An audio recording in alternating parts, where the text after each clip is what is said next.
Assalamualaikum warahmatullah. Dear students, dear viewers, hope you are well by the mercy of Almighty Allah. I am Muhammad Bilal Hussain. I am welcome back, my dear students. Now we are going to discuss about the function of conjugation of verb. আজকে আমি তোমাদেরকে conjugation of verb সম্পর্কে আলোচনা করব। আমার প্রিয় student শিক্ষার্থীরা, তোমরা মনে করো যে আমি ভার্ব কেন গুরুত্ব দিচ্ছি। ভার্ব হচ্ছে সেন্টেন্সের প্রাণ, ভাষার প্রাণ। ভার্ব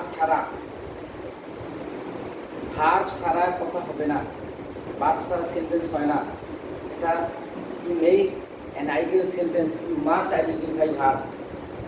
একটা সেন্টেন্স তোমার আইডেন্টিফাই সেন্টেন্স ভালো একটা সেন্টেন্স করতে গেলে তোমার ভার্ব সম্পর্কে আইডিয়া থাকা লাগবে। আজকে কনজুগেশন ভার্ব সম্পর্কে আলোচনা করব। তো let's start to discuss conjugation of verbs. BP1 present form, BP2 past form, BP3 past participle form, BP3 মূল ভাবের সাথে ing।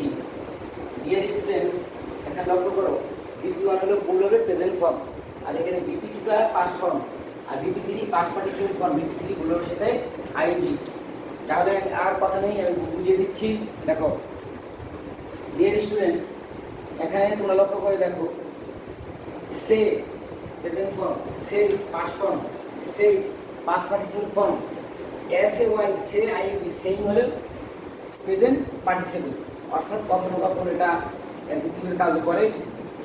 আচ্ছা, এখন তুমি ভার্বের সাথে যখন ing যোগ করলাম তখন কি হলো? প্রেজেন্ট পার্টিসিপল সেইং হয়ে গেল। তাহলে মেকিং। আচ্ছা, এখানে দেখো মেক কি আছে, এখানে এটা নাই। যেমন কামিং, টেকিং।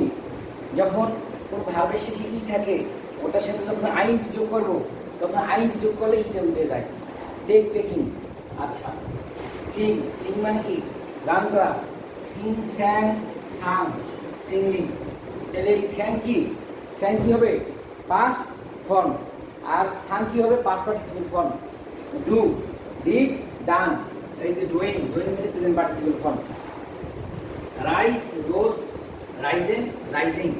তাহলে এখানে এই যে রাইসটা প্রেজেন্ট ফর্ম, রোজটা কোন ফর্ম? হবে? এটা তো প্রেজেন্ট ফর্ম। রোজ কোন ফর্ম হবে?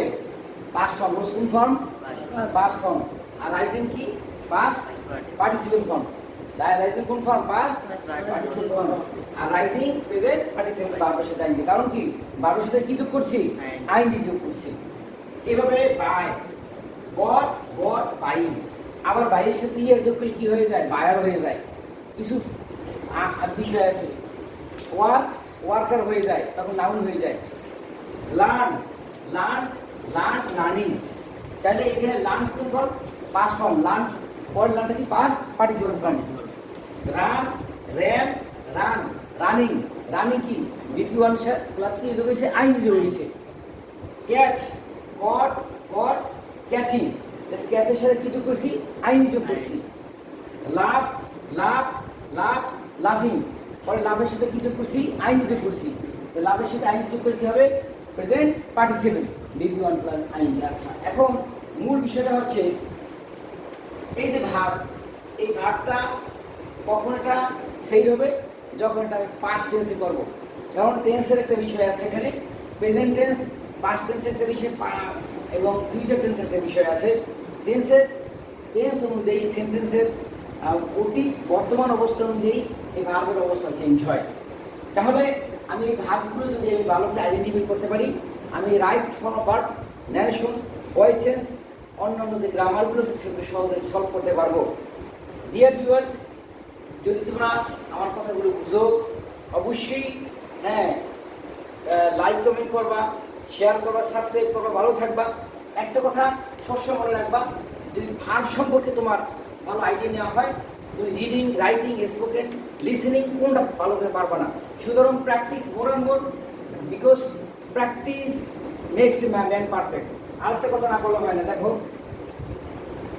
এই যে সেইং, এখানে কিছু সূক্ষ্ম জিনিস আছে। এই কখনো কোনো ভার্বের শেষে এনটি যোগ করা হয়েছে, কোনো ভার্বের শেষে ইডি যোগ করা হয়েছে। যেমন এই যে 2 নম্বরটা 1 এবং 2, এখানে ডি যোগ করছি, ওখানে ডি যোগ করছি, মেড। আবার এদিকে আমি এই যে 5 নাম্বারটা দেখো, রাইস, রোজ, রাইজেন। এই যে 5 নাম্বারটা রাইস, আইটা পরিবর্তন করে ও হয়েছে এখানে ডি যোগ করছি। তো যেই ভাবের মাঝখানে এ ই আই ও ইউ পরিবর্তন হবে সেটা হবে স্ট্রং ভার্ব। আর যে ভার্বের শেষে আমি ডি যোগ করবো, এই যে একটা দেখো 10 নাম্বারটা, এখানে ই যোগ করছি। যে ভার্বের শেষে ই ডি যোগ করবো, ডি যোগ করবো, টি যোগ করবো, তাকে বলা হয় উইক ভার্ব। এই কথাটা মনে থাকবে তো? যে ভার্বের শেষে ডি থাকবে তাকে কি বলা হয়? Week verb. আর যে ভার্বের এই যে I vowel A E I U এটা চেঞ্জ করবো, সেটা হবে স্ট্রং ভার্ব। আচ্ছা, তোমরা ভালো থাকো, সুস্থ থাকো, আল্লাহ হাফেজ।